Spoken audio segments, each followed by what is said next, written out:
Sige, let's pray. Father in heaven, thank you for the word you've given us for tonight, oh Father God, through Pastor Marie. Thank you, Lord, that you've anointed her to teach the word. And we pray and we thank you for the Holy Spirit, oh Lord God, that will give us wisdom and revelation in the knowledge of you, oh Father God Almighty, Lord, so that we may know the hope of our calling and our hearts be enlightened so that we may know, oh Father God, the power that you used when you raised Jesus Christ from the same power that is at work in our lives. Give you thanks, Father God Almighty, Lord, for everyone watching, listening, even through Facebook Live, that they will have the same revelation, oh Lord God, from you. Give you thanks, Father, in Jesus' name. Amen. Amen. Amen. Lord. Thank you, Jesus. Praise God. God is good all the time. All the Amen. time. Amen. God is good. So, kumusta po ang bawat isa? So far, so Blessed. good. Bless. Amen. Thank you, Jesus. So, ang pag-aaralan po natin ngayon ay what the grace of God teaches. Ang biyaya ng Panginoon, merong tinuturo sa atin. Ano kaya yon? No? At ang ating topic ngayon ay buhat sa Titus chapter 2, verses 1 to 11. Amen. Thank you, Jesus. Dito yung glorious appearing, Ito, for the grace of God, sabi sa New King James Version, for the grace of God that brings salvation has appeared to all men. Ano daw yung grace of God? Ano yung ginagawa ng grace of God? Salvation. Brings salvation. So, ang nagdadala ng salvation sa tao ay ano? Grace of God. No? Ayan na eh. It has appeared to all men. Sabi doon. No? Sipas ng boss ng bata. So, Excuse me? Nakabukas pala kasi yung... Why are you playing here? We're not. What do you mean, why not? We're just eating. Okay, then close the door, please. so Ephesians 2:8, for by grace, memorize ba natin ito? For by grace are you saved through faith, not of yourselves. It is the gift of God, not of works. So una, anong sinabi? The grace of God that brings salvation to all men. Ngayon naman, sinasabi dito, yung grace of God ay at work para magdala ng salvation sa tao. Pero para mapapunta sa tao yon, anong kailangan? Faith. Faith. So, andito yung grasya ng Panginoon, yung grasya ng Diyos, siya ang magdadala ng kaligtasan sa tao, pero ang tao kailangan magkaroon ng pananampalataya. Okay? Bakit ganoon? Para maunawaan natin na itong kaligtasan is not of ourselves. Ito ay kaloob ng Diyos. It is not of works, lest any man should boast. So, walang pwedeng ipagmalaki ang tao kasi biyaya ng Diyos, dinala ang kaligtasan sa tao, pero ang tao kailangan magkaroon ng pananampalataya doon. No? Kasi gift ng Lord yun. So, Ephesians 2:10, for we are His workmanship, created in Christ Jesus unto good works, which God has ordained before ordained that we should walk in them. So, ito yung biyaya ng Diyos, nagdadala ng kaligtasan sa tao, at kung ang tao ay maligtas, meron siyang tiyak na daraanan na itinalaga ng Panginoon. Ano yun? That we should walk in them. Ano yun? Yung path ng good works. Okay? So, para maintindihan natin, ayan ang grace of God. Ang grace of God, siya ang nagdudulot ng salvation. At ang salvation, magkakaroon ka ng new way of living. So, ito dapat na nangyari sa atin. Nagkaroon tayo ng kaligtasan sa gitna, at ngayon naman, meron tayong bagong buhay kay Kristo. Yung sabi nga, if any man be in Christ is a new creation, bago na, binago ng Panginoon lahat. So, therefore, Sabi dito sa Titus 2:12, teaching us that. Meron daw itinuturo. Ano yung teaching? Nasa present perfect tense yan. Ibig sabihin, nagpapatuloy yung pagtuturo. Okay? Teaching us that, denying ungodliness and worldly lusts, we should live soberly, righteously, and godly in the present age. Meron daw nagtuturo. Ano yung nagtuturo? Ha? Sabi dyan, teaching us that. So, ano yung nagtuturo? Sino yung nagtuturo? Kasi sabi the blank teaching us. Ano yung blank na yun? Ha? So, tingin nyo, ano yun? Ano yung nagtuturo sa atin? Holy Spirit. Holy Spirit.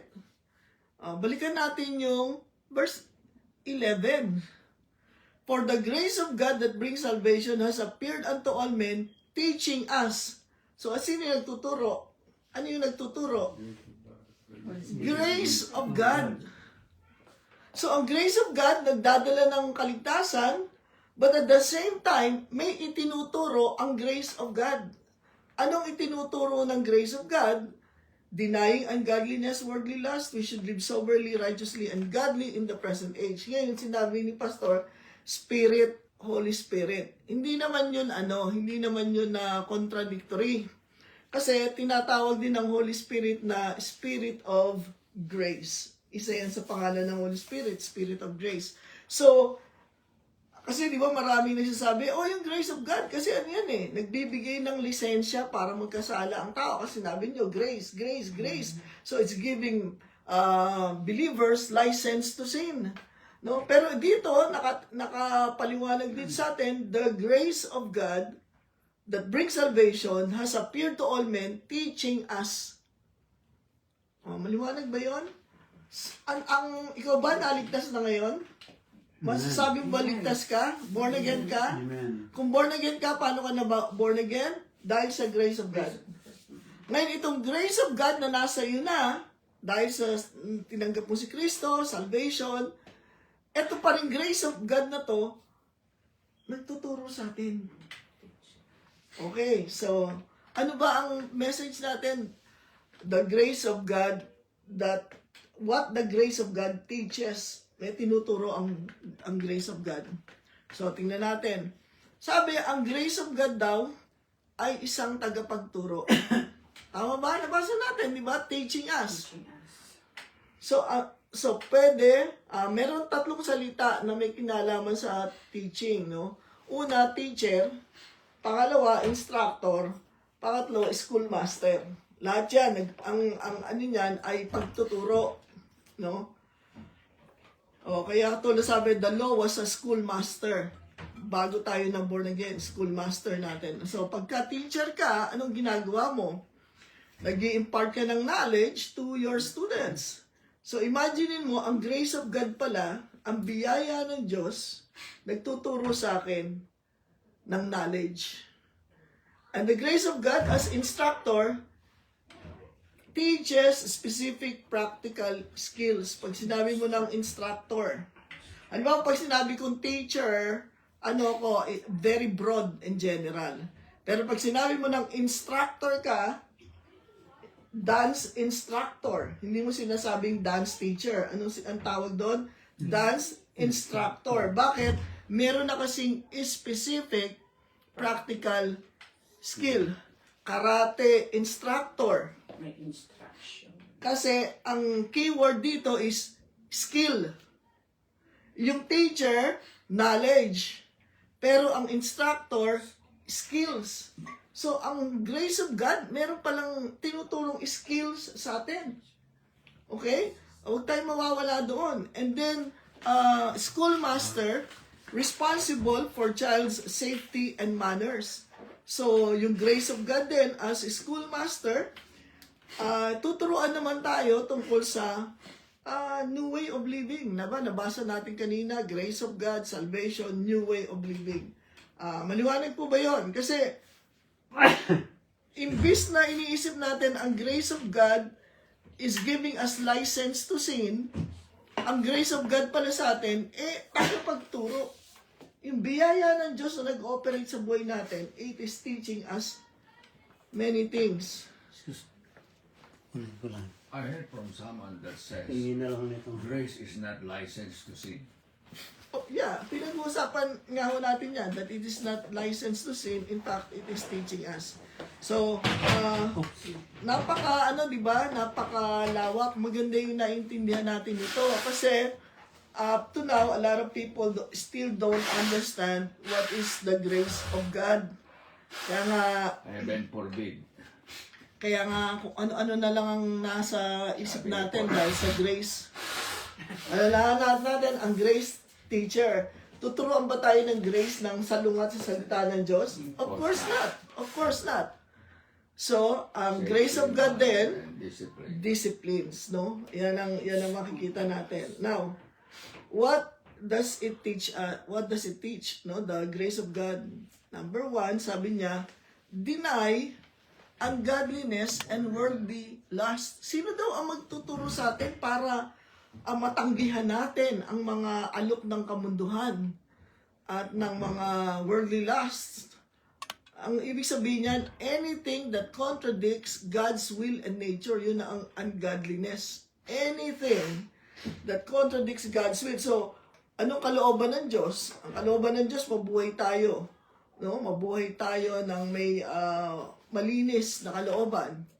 So, ang grace of God, hindi yan magtuturo ng contradictory doon. In fact, ang ituturo niya sa atin is to be able to deny anything that contradicts God's will. So, pagka ito yung temptation ng kaaway, contradicting God's will, because of the grace, the ability to do what we cannot do on our own, napaglalabanan natin yun. No? Napaglalabanan. Sa kaya sabi, no, it is the Lord, I am, ano ba yun? Sinasabi na sa Philippians chapter 4 ba yun? Na I can do all things through Christ who strengthens me. Philippians 4:13. 4:13. Kaya nga sinasabi doon na I can do all things because the word of the grace of God is operating in our life, that what we cannot do on our own, andyan ang grace of God to help us do it. Maliwanag ba yun? Nakakaintindihan ba tayo? Pag hindi maliwanag sa inyo, ano natin, ha? So, yan ang unang tinuturo ng Panginoon, ng grace of God. I-deny natin yung ungodliness.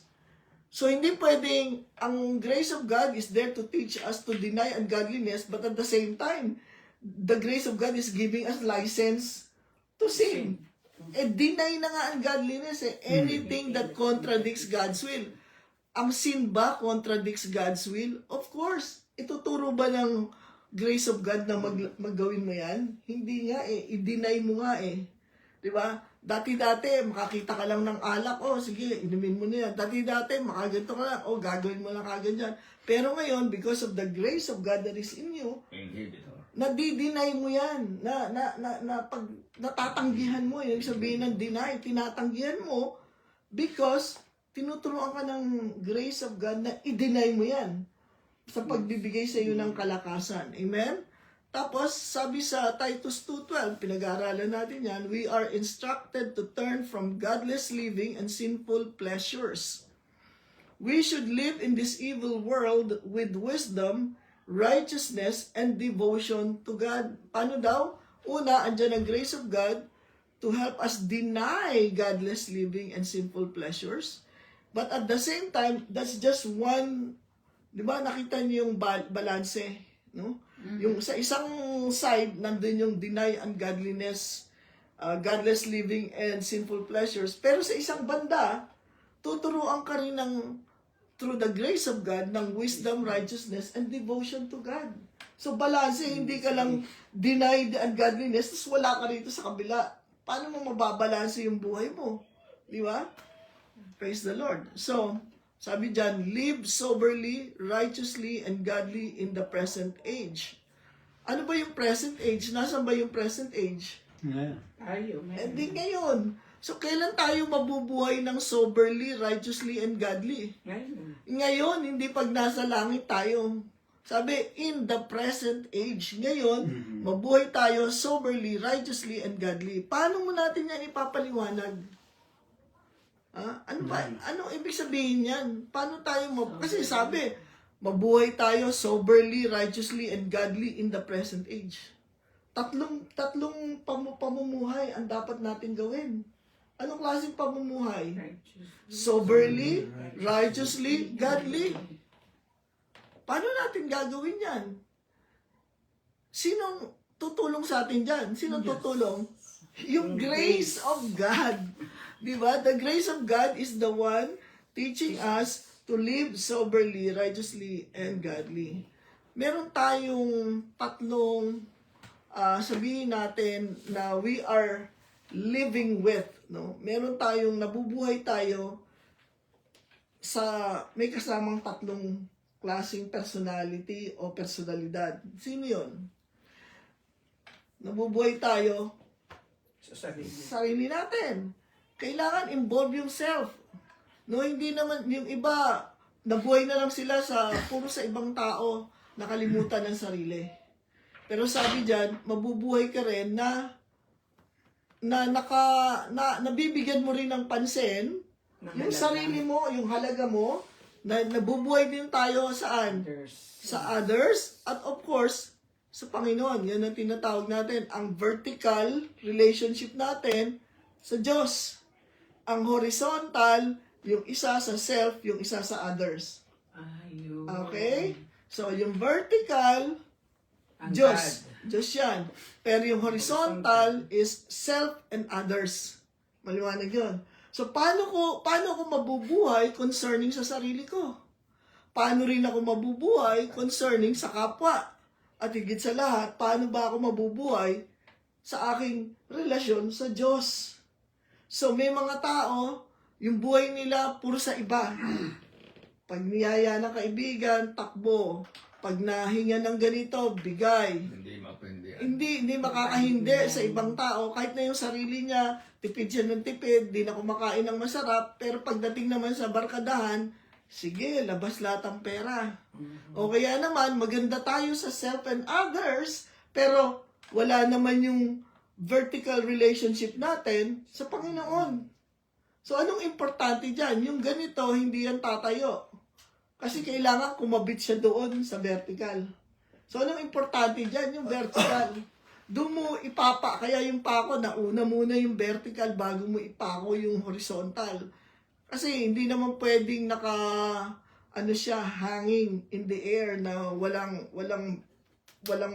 pinagpakuan. Amen? So, mahalaga yung ating relasyon sa Diyos. Ngayon, pagka na-establish mo yung relasyon mo sa Diyos, matututunan mo ngayon paano mabuhay sa sarili mo at sa kapwa mo. Maliwanag ba yon? So, paano natin yung magagawa? Salamat sa Panginoon, binigay niya ang grace niya. Kasi hindi tayo mabubuhay soberly, righteously, and godly on our own. We have no capacity to do that. No? Sa sarili natin, kaya ba natin? So, pag sinabi nating soberly, ang ibig sabihin niyan, wisdom. Kaya, ang number one sa sarili natin, wisdom. Hihingi natin yan sa Panginoon. And of course, the spirit of wisdom and revelation is the Holy Spirit also. Paulit-ulit natin, no, sa mga Hudyo, ang number one na dapat nating dinidesire is wisdom. Nakita mo si Solomon? Ano ang gusto mo? Ibibigay ko sa iyo. Ang sabi niya, wisdom. Kaya sabi, wisdom is the principal thing. Ang ibig sabihin ng principal, the most essential. Pag wala kang wisdom, hindi ka pwedeng mabuhay ng soberly. Ang ibig sabihin kasi ng soberly, matino ang pag-iisip. Maliwanag ang pag-iisip. Paano tayo mabubuhay ng maliwanag ang pag-iisip, matino ang pag-iisip kung wala tayong wisdom? So every day we say, Lord, thank you for wisdom. And wisdom comes from the Word of God. Habang tayo nagbabasa ng salita ng Diyos, nagkakaroon tayo ng wisdom. Kaya pagdating sa sarili natin, anong dapat natin pairalin? Wisdom. Okay? Isik natin sa Panginoon, Lord, ano ang kalooban mo tungkol dito? sa bagay na to. Of course, madaling sabihin, pero pag nandun ka na, example na lang natin, di ba, wisdom.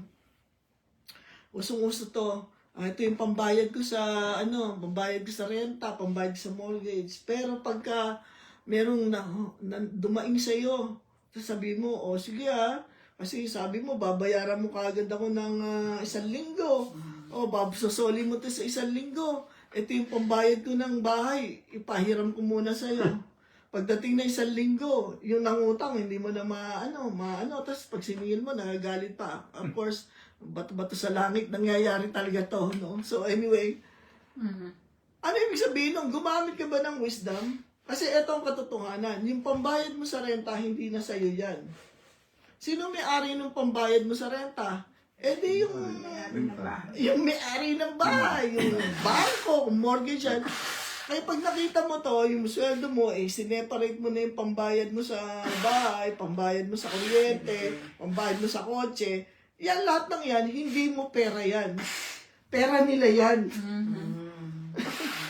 Di ba? Pera nila yan. Ngayon, pag pinautang ko yung pera nila, tama, may wisdom ba yun o wala? Walang wisdom yun. Tapos, ikaw na ngayon, nagka-problema ka na. Ikaw na ngayon namumroblema. Paano ko bababayaran ito ngayon? Kasi, yung pera na yun, pag-aari na yun ng bangko. Kung mortgage yan, pag-aari ng may-ari ng bahay, kung nangungupahan ka. Yung kotse mo, pag-aari na rin yan ng bangko. Yung bayad mo. Yung bayad mo sa kuryente, pag-aari na yan ng ComEd. Yung bayad mo sa tubig, pag-aari na yan ng village, no? Hindi na sa'yo yan. Kaya wala ka ng karapatan na gastusin ko pa yan for my own self interest. So when you base that Illustration mo, hindi mo ma-adapt yun doon sa others. Kasi may ibang dapat natin gawin sa others. Ang sinasabi ng Panginoon, ang grasya ng Diyos, pagdating sa sarili mo, lagi mong paiiralin wisdom. Wise ba itong gagawin ko? Pag ginawa ko to, wise ba to? Pag ginawa ko to, pag pinautang ko tong pera na to, wise ba to? Kasi, kung mag-iisip ka, ay, hindi na pala akin to. Pag-aari na pala to ng ComEd. Pag-aari na pala to ng Village of Des Plaines. O pag-aari na pala to ng ng Toyota. O pag-aari kung insurance. Hindi mo na pag-aari yan. Kaya pagka nagbabudget ka at hinihiwalay mo na yung, bakit mo hinihiwalay yan? Yung mga binabudget mo. Kasi, ang katotohanan, hindi na sa'yo yan. Okay. Ang may-ari na dyan, yung mga pinagkakautangan mo. Totoo ba yan o hindi? Totoo yan. So, kailangan pagdating sa sarili, pairalin, wisdom. Pagdating sa others, righteousness. Righteousness. Kasi kaya sinabing, live soberly, righteously. No? Righteousness, ano ba yung righteousness? Yung gawin mo yung tama sa kapwa. Gawin mo yung matuwid sa kapwa. Di ba? Right standing with God, yun ang righteousness. Pag wala kang right standing with God, hindi mo rin magagawa yung what is right with other people. Kaya importante na yung wisdom and righteousness, yan ang magiging basihan mo in how you deal with yourself and with other people. Matuwid ba na i-take advantage ko tong tao na to? Matuwid ba na ganito ang gawin ko sa taong ito? No? Nagpapakita ba yon ng pagiging pagkakaroon ko ng relasyon sa Diyos kung ito ang gagawin ko sa kapwa ko? Tama ba? Okay? At pagdating sa Panginoon, devotion. Devotion, yung commitment natin, yung worship natin, no? Yan ang yung being devoted na sa Kanya ka lang. There are no other gods alongside Him. At pag meron nun, anong tawag natin doon? Idols. And of course, idol is anything that takes the place of God. Kaya pagdating sa Diyos, ang kailangan devotion. No? Yung talagang all of our heart, our mind, our soul ay ibinigay natin sa Kanya. At kung ibinigay mo na lahat sa Diyos, natural magiging devoted ka sa Kanya. Di ba?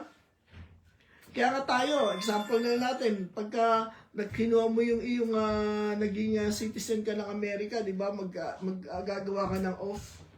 Ano yung oath mo? Yung allegiance mo na kanino na? Sa American. Sa Amerika na yung allegiance mo. So, uunahin mo yung allegiance mo sa Amerika. So, ibig sabihin, ganun din dito, pagka tayo ay naligtas, di ba, grace of God, salvation, new way of living. Diba? Huwag natin kalimutan yun. Grace of God, salvation, new way of living. So, ito yung dapat nating pairalin sa ating buhay, sa ating pakikipagrelasyon sa ibang tao, lalo na sa Diyos at sa ating sarili. No? Tayo nga kasi nakasanayan natin yan, nung mga bata tayo, magtitiis tayo sa mga ano natin, yung kumot natin medyo sira-sira o yung tuwalya mo may mga butas na. Kasi yung maganda, anong doon, di ba? Nire-reserva mo yon para doon sa ibang tao. Ganun yung tayo. Ayaw, hindi tayo kumakain ng masarap para pag sa ibang tao magpapakain. No, hindi yun wise. No? Kaya kailangan magkaroon tayo ng wisdom how to relate with our own selves. Kasi madalas, nineglect natin yung sarili natin. Yung iba naman, baliktad naman, overindulgent naman sa sarili nila. Wala nang iniisip na iba. O, puro sarili ko na lang. Kaya pag wala yung grace of God, kaya the grace of God teaches. Di ba? Teaches us. Hindi, Lord, nabuhay ako ng puro sarili ko lang ang naiisip ko. Halimbawa na lang, sa pagkain, kunyari kung puro sarili mo, ubusin mo yung pagkain na yan. Huwag mo lang tirhan yung mga ibang kasama mo sa bahay. Di ba? So, ibig sabihin, ang biyaya ng Diyos nandiyan para turuan tayo na mabuhay ng may wisdom, may righteousness, at may devotion sa Panginoon. So, napaka-importante po niyan. Pag meron kayong tanong, so ngayon, pag sinabi nating self-wisdom, it is inward. No? Tinitignan mo yung sarili mo, pag others, outward, and of course, pagdating sa Panginoon, it's upward. Pataas, nakatingin ka sa taas. Kaya nga, di ba, nakagawin natin yan. Pagka mananalangin ka, titingin ka na lang sa taas. In fact, kung wala kang time para manalangin, minsan titingin ka na lang sa taas. Lord, bahala na po kayo. Ganon, di ba? So, meron tayong inward life, meron tayong outward life, at meron tayong upward life. Importante po yan na makita natin. Otherwise, kaya yung iba, alam mo, sino ba yung mga nagkakaroon ng depression? Bakit nagkakaroon ng depression ng mga tao? Kasi they focus too much inwardly. Nakatingin lagi sa sarili. No? Lahat yan may lugar. Kaya nga andun ang grace of God to teach us to balance Pero kung minsan yung na-happy na lang ako lagi, kawawa naman ako lagi, meron kang victim mentality, yung mga tao lagi na lang aagalit sa akin, hindi na ako umaasenso kasi ganito, ganyan. Ano yung lesson natin last Sunday? Victory is your identity. Ano raw yung identity natin kay Kristo? Victory. So importante yung hindi ka lagi nakatingin na lang sa sarili mo. Hindi rin naman dapat lagi ka lang nakatingin sa labas. So, importante para mabalanse mo yan, tumingin ka lagi sa Diyos. Looking unto Jesus, the author and finisher of our faith. Diba? So, somehow, malaking bagay po sa atin yan. Titus 2:13, pinag-usapan natin mula 2:11, the grace of God has come to bring salvation to all men. Tapos, Titus 2:12, he is teaching us, di ba? To deny ungodliness and to live soberly, righteously, and godly in this present age. Ngayon, sa verse 13, while we look forward with hope to that wonderful day when the glory of our great God and Savior, Jesus Christ, will be revealed. He gave His life to free us from every kind of sin. Ano daw ang ginawa ni Kristo? He gave His life to free us, palayain tayo from every kind of sin. So hindi mo pesa, Lord, itong kasalanan to, hindi ko ma-give up ito, hindi ko to magawa. Panginoon, ito talaga yung aking kahinaan, itong kasalanan na to. Hindi, sabi dyan He gave His life to free us from every, ano ibig sabihin ng every? Lahat. Lahat ng klase ng kasalanan. To cleanse us and to make us His very own people, totally committed to doing good deeds. So, hinighlight ko yung nabubuhay tayo, sabi, while we live in the present age, habang nabubuhay tayo sa panahon ngayon, we live soberly, righteously, and godly. At, in this present age, anong ginagawa natin? We look forward with hope to that wonderful day when the glory of our great God and Savior Jesus Christ will be revealed. So while we are living in the present age, nakatingin naman tayo saan? Sa pagdating ni Kristo. Yes. Jesus Christ, no? Bakit? Ayan, He gave His life to free us from every kind of sin, to cleanse us, make us His very own people. Anong ginawa ni Kristo? Nung siya ay binigay niya ang buhay doon sa krus ng Kalbaryo, palayain tayo, nakalagay, palayain tayo sa lahat ng klase ng kasalanan, hugasan tayo, at gawin tayong kanyang sariling bayan o pamilya. At tayo naman, sabi, totally committed to doing good deeds. So, meron tayong Translation to. New Living New Living. Translation, no? So, napakaliwanag. Si Kristo, pinalaya tayo sa lahat ng klase ng kasalanan, nilinis tayo, at ginawa niya tayong sarili niyang bayan, at tayo naman ngayon, totally committed to doing good deeds. On our own, hindi yung grace of God. Tama? So, ito yung grace of God. Tingnan natin to. Para maintindihan nyo itong grace of God, kaya nga marami nagsasabi, pag-aralan natin to, are there two gospels? There is only one gospel. Ano? Di ba pinag-aralan natin, are there two gospels? May dalawang, kasi sabi may gospel of salvation, may gospel of grace, may gospel of the kingdom. Ano ba yan? May gospel of prosperity, Good news. No, ang gospel only means good news. At sinabi ni Kristo, good news of the kingdom. And the goodness of the kingdom includes salvation, grace of God. No? Pinag-aralan natin to, balikan to sa mga Sunday, nung February. Ang theme natin is the kingdom of God. Nandun to, tinake up natin to. So therefore, ayan ang grace of God, it brings salvation. At base doon sa binasa natin sa verse 13, merong present age, merong looking forward, di ba? So, ang salvation may tatlong aspeto. Merong past tense, may present tense, Future. at may future tense. Okay? Ano yung past tense ng salvation? Sabi dyan, He gave His life. Justified. No? He gave His life. Sino yung nagbigay ng buhay niya?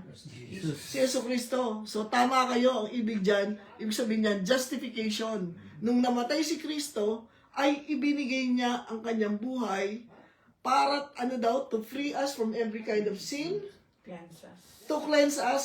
No? So, justification, past tense na yan. Minsan lang si Kristo, binigay ang kanyang buhay. Hindi niya laging binibigay taon-taon.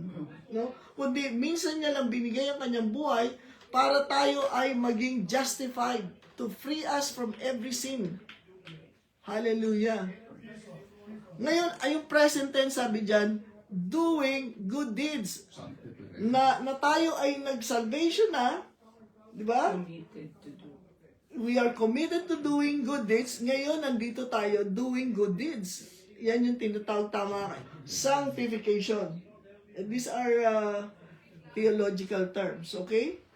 Future tense, look forward with hope. Glorification. Definitely, glorification. So, yun ang tatlong aspeto ng salvation. Justification, sanctification, glorification. So, huwag tayo ma-confuse doon. Ngayon, ang sanctification is ongoing. Ongoing yan. It is how the world looks at us. Ha? So, maliwanag ba yan? Kailangan na naintindihan natin. And then, kung meron kayong tanong o gusto nyong i-clarify, then we will take it up. Kasi nagkakagulo-gulo tayo kuminsan eh. Hindi natin naintindihan na yung salvation natin, eh merong past tense, present tense, future Yung tense. Pastor Cobb, natutunan ko yan eh. Justification, past tense yun, di ba? Save ka na, past tense. Oo. Sanctification, you are being saved. And Well, then glorification, you will be saved. Well, you can That say is it a that common, way. Kasi, language. because of the past, present, and future. No? Pero ito yung kahulugan nun. So, pag sinabi natin sanctification, it is progressive or continuing. Patuloy tayo kasi He cleanses us nga. Nakalagay daw, cleanses us, present tense yun, no? And glorification, justification is one time done deal. Nung na-justify ka, nung namatay si Kristo sa krus, one time lang yon. Sabi ko nga, hindi taon-taon namamatay si Jesus Christ. At hindi ka rin taon-taon na born again. Minsan ka lang na born again. Kung totoo kang na born again, minsan lang yon. Minsan ka lang na saved. Hindi pwede hindi hanggang ngayon, hindi mo pa alam kung saved ka o hindi. So, alam ba natin lahat kung saved tayo, no? Kasi ang ginagawa na natin ngayon, yung sanctification, yung progressive, nagpapatuloy. You will be saved. Amen. So, meron pa ba kayo kinakopya? Glorification. Glorification is the coming. No? Yung una magsisimula sa rapture, tapos magkakaroon ng wedding supper of the Lamb, tapos we will be with Christ forever and ever, magkakaroon muna ng millennial reign, kung ano-ano. Yun yung future tense ng salvation natin. So what the grace of God teaches, bago tayo doon, is number one, grace is not a doctrine, it is a person. And who is that person? Jesus Christ. The law came, the law, yung law through Moses, no? Pero ang grace of God came in the person of Jesus Christ. The law was written, was given, pero grace came, and that is Jesus Christ Himself. Tapos niyan, God disciplines only His children. Pag hindi ka anak ng Diyos, hindi ka niya didisiplinahin. Okay? Ganun. Bakit ganun? Pwede mo ba disiplinahin yung anak ng kapitbahay mo? Ang dinidisiplina mo lang, anak mo. Oh. God discipline only His Only His children. Kaya nga yung kaya sabi ng Biblia, di ba, God gave them over to their reprobate mind. Gusto nyo yan eh. Gusto nyo, gusto mo mabuhay sa kasalanan, gusto mong mabuhay sa kasamaan. Hindi ka didisiplinahin ng Diyos dyan. Kasi ang dinidisiplina lang niya, yung anak niya. Whoever God loves, He chastises. Yeah, He disciplines, no? So, importante yan, maintindihan natin. Kaya hindi porke yung mga ibang tao, naririnig natin to lagi, o may tinuturo lang sa'yo ang Diyos kapag may nangyayaring hindi maganda. Meaning that dinidisiplina ka ng Panginoon. Ang Panginoon, dinidisiplina niya lang yung mga anak niya. Okay? And then, grace is not licensed to do as we please. Hindi lisensya ang grace. Heaven forbid. No? Rather, grace is the power to do as we should. Ano ba yung as we should? Live soberly, righteously, godly in this present age. Sino nagbibigay sa atin ng power niyan? Yung grace of God. Amen? Maliwanag ba yun? And, isa pa natutunan natin, as God's children, we need to be continually instructed by the grace of God in our daily living. Kaya, alam mo yung grace of God, teacher mo yan kahit sa giving, kahit sa healing, kahit saan area ng buhay natin, dapat andun yung grace. The grace of God has come to bring salvation to all men, teaching us. No? So, napaka-importante po niyan na maintindihan natin. Ano raw ang topic natin? What the grace of God teaches. No? Mahalaga yan. Ang natutunan ko yung continually taught us. Continually tinuturo. Yes. Tuturo nga yun kasi progressive nga eh. So, ito yung ano ng grace of God natin. Ano daw ang ituturo ng Panginoon ng grace of God? Everything that we need to understand, to live godly lives, yan ay ibinibigay sa atin ng grace of God. Every area of life. Doctrine is what teaching. Kaya nga maraming mga Kristiyano, nawala na eh. Kasi imbis na hayaan nila yung grace ng Panginoon na nag-ooperate na sa buhay natin ang kumilos para maturuan tayo, ibang tao na lang. Susundin ko yung ibang tao, kung ano yung tinuro ni ganito, o sinabi ni ganon, o kung ano yung ginawa ni ganon. No! Diba binibigyan tayo ng wisdom para ma-discern natin kung ano yung dapat natin gawin. So, importante yun. Meron mo ba kayong tanong? O, Di ba doctrine is teaching? yes. So, Kaya nga, grace is not just a teaching. In a limited sense, we say that grace is a teaching. Kaya nga, not eh. Grace is not a doctrine. It is not just a teaching. Grace is a person.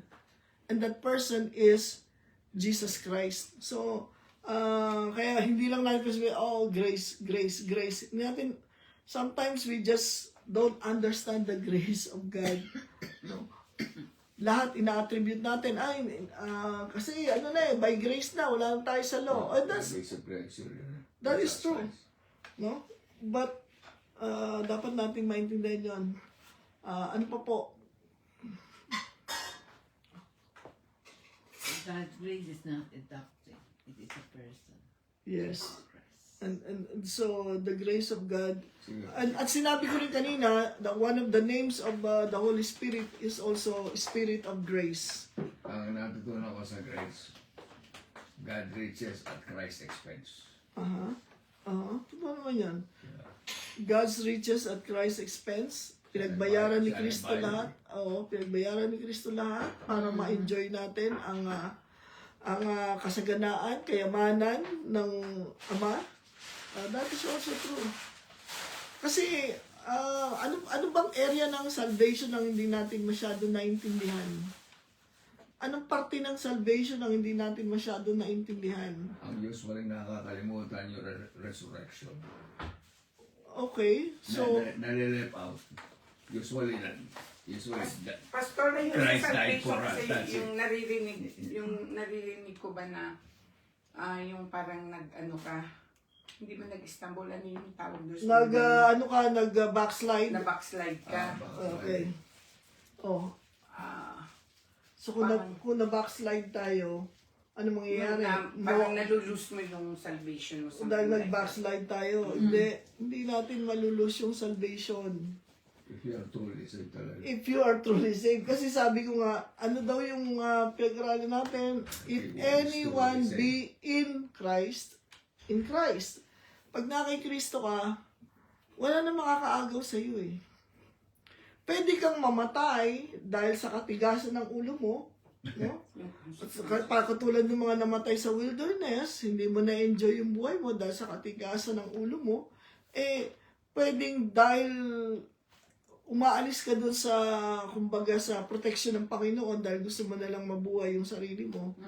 And therefore, you become responsible for your own life. And lahat ng ginagawa natin ay merong consequences. Kaya yung mga tao na nabuhay sa, sa kasalanan, ay may consequence yun. Pero kung ikaw dumating yung point na hindi ka na talaga matuto, yun ang mahirap. Kasi, pwedeng ikamatay mo yun. Kasi there is a sin that leads to death. Sabi, there is a sin that leads to death. Yun nga, yung halimbawa talagang totally Meron hindi din ka siya. na nagtiwala sa Panginoon eh. Oo. Yung totally. Talaga you will lose your salvation. Well, depende kung ano yung ikahulugan mo ng totally hindi ka na Yung nagdepende hindi sa ka na Diyos. talaga nagdepende sa Diyos. Kasi once na nag-ano ka na, talagang isinuko mo ang buhay mo sa Panginoon, sealed ka na ng Holy Spirit. Amen. Sinelyuhan ka. Alam mo, yung mga baka, mga kambing, pag sinelyuhan mo yan, hindi na matatanggal yun. So, pag sinil ka ng Holy Spirit, di naman matatanggal yun. Pero, hindi mo ma-enjoy yung buhay. Ano, example to, this is a true story. This is a true story, no? Ng, sabi natin, meron kaming kakilala na, hindi, kasamahan ko to, backslide siya, ganyan. Kasi, nung una, napaka-faithful niya sa Panginoon. Pero, nung nagkaroon siya ng trabaho, yung trabaho niya, naging siya medical representative. So, alam niyo yan, sa Pilipinas, medrep. Pag medrep ka, para yung mga doktor bumili sa'yo, anong gagawin mo? Siyempre, ititreat mo sila. Eh, kung gusto na ng inuman, edi makikipag-inuman ka sa kanila. So, parang unti-unti siyang nag-compromise. Unti-unti siya nag-compromise, una, titreat niya sa inuman, sa sigarilyo, tapos meron ng mga kung ano-anong bagay. And so, pero talagang totoo siyang naging Kristiyano. Pero ano naging kapalit noon? Unang-una, nawala yung ministry niya. Pangalawa, health-wise, naapektuhan siya. No? Yung isang kakilala nga namin na ganun din ang ginawa niya, at the same time, naging naman siya, naging call center. Call center, sa gabi, buhay na buhay ka, sa araw, tulog ka, tapos, pag natapos na, nagyayaan na, napunta siya doon sa buhay na gano'n, maaga siyang namatay. So, pero hindi, may consequences yun. Pero hindi, pagka sinabi mo na lose mo lang yung salvation mo, hindi ka malulose kung maaaring nag-backslide ka, you suffer the consequences of backsliding, and then it may end up you dying.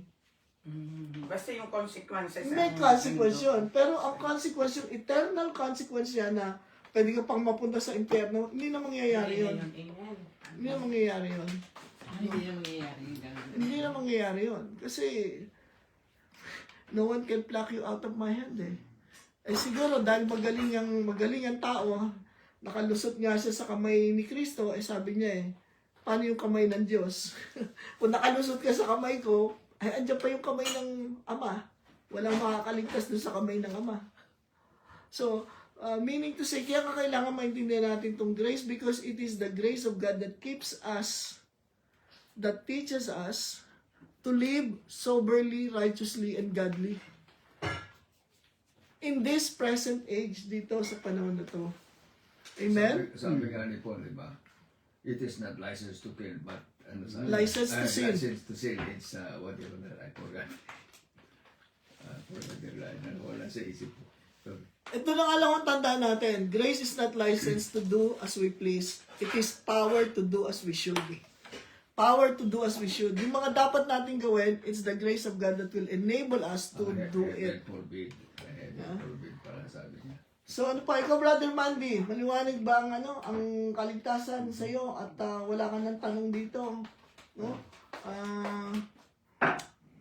Actually, sabi ko nga pagdating dun sa pamumuhay natin, no, what will empower us to live the Christian life is not ourselves. It is God Himself, through the Holy Spirit, through the grace of God, through the Word of God. Binigyan niya tayo lahat ng kasangkapan para lumakas tayo sa ating pananampalataya. So, mahalaga yun. Yun ang dapat nating ipamuhay. Yung license to sin na daw, yung mga sinners don't need a license. Yes, wala nang license ang Sinner na sila, yung nature nila. As yung discipline can also be used like a coach disciplining the athletes through training. Yeah. So, pag tinitrain yung isang athlete, the coach is not punishing them, but training them to excel in basketball, soccer, baseball. Yes. So, it's not a punishment. Pag nakikita ko yung mga athlete ng sa UST, tinitraining ng soccer coach na Espanyol, yung very punishing talaga yung training niya, yung wheelbarrow na tinatawag. Oo. Yung isang ka-teammate, hahawakan yung paa, tapos yung Yeah. kamay nung papunta doon from one goal to the other. Talagang kala mo very punishing yung pero that's a training. Yes. And it takes discipline na pagka nagawa niya yon in the actual game, talagang yung yung endurance ng mga soccer player, talagang takbo ng takbo from Sa US. goal to goal, talagang takbo ng takbo. Makikita mo naman yung ngayon, next year yata, o sa 2028, yung dito yung gagawin yung World Cup sa LA. Talagang mga world class na athlete, talagang, di ba makakita mo man diyon sa TV? Yeah. Takbo yung mga, yun ang endurance, mas malakas ang endurance ng mga soccer player kaysa sa basketball o baseball. Yeah. So, more or less, we get the idea, no, ng kung ano ibig sabihin ng discipline na yun para to make us excel, to make us do well, and to help us Endurance. produce endurance, no, in ourselves. Kaya importante ito, kaya alam mo, yung buhay Kristiyano, ang hirap mabuhay bilang Kristiyano when we are trying to live the Christian life on our own. Kaya nga, mahirap on our own kasi parang, ang dami kong gini-give up. Pero actually, hindi naman talaga, ang gini-give up mo, yung kasalanan at ang consequences ng kasalanan. Amen? At hindi mo yung ginagawa on your own strength. Ginagawa mo yan dahil binigyan ka na nga ng biyaya ng Panginoon. So, grace enables us to do what we cannot do on our own. Yan ang ginagawa niya, yung to live soberly, righteously, and godly. Sa biyaya ng Panginoon yan. No? Hindi dahil, ang lakas niyang Christian. Well, praise God, because the grace of God is at work. No? Lagi yan sabihin, it's because of the grace of the Lord that we are standing. Otherwise, bumagsak na rin tayo katulad ng iba. If not for the grace of God, sabi doon. Kaya, what we cannot do on our own, the grace of God enables us to do. Pwede na pastoran ka ng paternity sa Pilipinas, di pastoran? Oh. Bago ka mapasok ka ng paternity, mo agi kag initiation. Yes. Oo. Yeah? Pero ang kagandahan, mahirap pastoran ang initiation. Very brutal ang initiation namin. Mamatay na yun ba? May iba na, totoo yan. pero ang kagandahan sa Kingdom of God, hindi tayo pumapasok by way of initiation. By faith nga by grace. By grace. Through faith. Hindi dahil pinarusahan ko sarili ko o hindi dahil sa naggawa ko ng mga anong sakripisyo on my own. Kasi sapat na yung sakripisyo ni Kristo. Kasi yung paternity is worldly. Oo. But yung sa Panginoon, Hindi, grace yun. grace. Grace yun. Kaya, it is the grace of God that brings salvation to all men. Tsaka tapos na yung sakripisyo ng Tapos na yung Panginoon. sakripisyo. Pinagbayaran na yun. Oo, hindi ka na kailangan dumaan sa initiation sa Panginoon. Kaya nga sabi ko nga, Ginawa na niya pa. yung message natin noong nakaraan, what does new creation mean? New nature, new position, new identity, access, authority, and victory. It all happened instantly. Instantly. The Once. moment na na-born again ka, that very moment, that moment in time nga you have received new nature, new position, new identity, access to the Father, authority from the Lord Jesus Christ, and victory through the finished work of Jesus. Kaya yung sinasabi nyo kanina na nane-neglect yung resurrection, well, nane-neglect kung di natin naintindihan. Because the resurrection, yan ang nagpapatunay na we have victory, we have overcome life. The last enemy to be conquered is death. Pero na-overcome ni Jesus Christ yun. Kaya we are more than conquerors. Amen? So napakagandang maintindihan natin doon. Kung hindi meron tayong hindi naintindihan, sabihin natin, Lord, thank you for the grace. Your grace is helping me understand. what I need to understand. Amen. Amen? Praise the Lord. Sige po, tayo ay manalangin. Panginoon, naming Ama, o Diyos, maraming pong salamat sa pagtuturo ninyo sa amin tungkol sa inyong biyaya. Lord, what we cannot do on our own, salamat po. You are enabling us by the grace, by your grace, O God. Lord, salamat po sa pagliliwanag ninyo sa amin, anuman po mga kaguluhan, mga katanungan sa aming mga puso at isipan. Salamat po na ang kasagutan ay nasa inyo. Salamat po sa kagalingan na ibinibigay niyo sa lahat ng may karamdaman. Lord, that if we lay our hands on the part of our body that is sick, O God, Lord, we shall experience your healing. That healing will manifest in our bodies. Lord, by the stripes of Jesus, we are healed. Amen. Salamat po na you meet all our needs according to your riches in Christ Jesus, no matter what it is, O Lord God. Salamat po na kayo ang kasagutan sa lahat ng aming mga pangangailangan. Pinupuri namin kay Panginoon, nawang lagi kayong may taas, mabigyan ng papuri, mabigyan ng pagsamba sa lahat ng aming ginagawa. Ito po ang aming panalangin sa pangalan ni Jesus. Amen. Amen. and Amen. Thank you, Lord. God is Amen. good. Praise the Lord. God is good. Amen. Bravo, bravo. Very good. Excellent. Amen.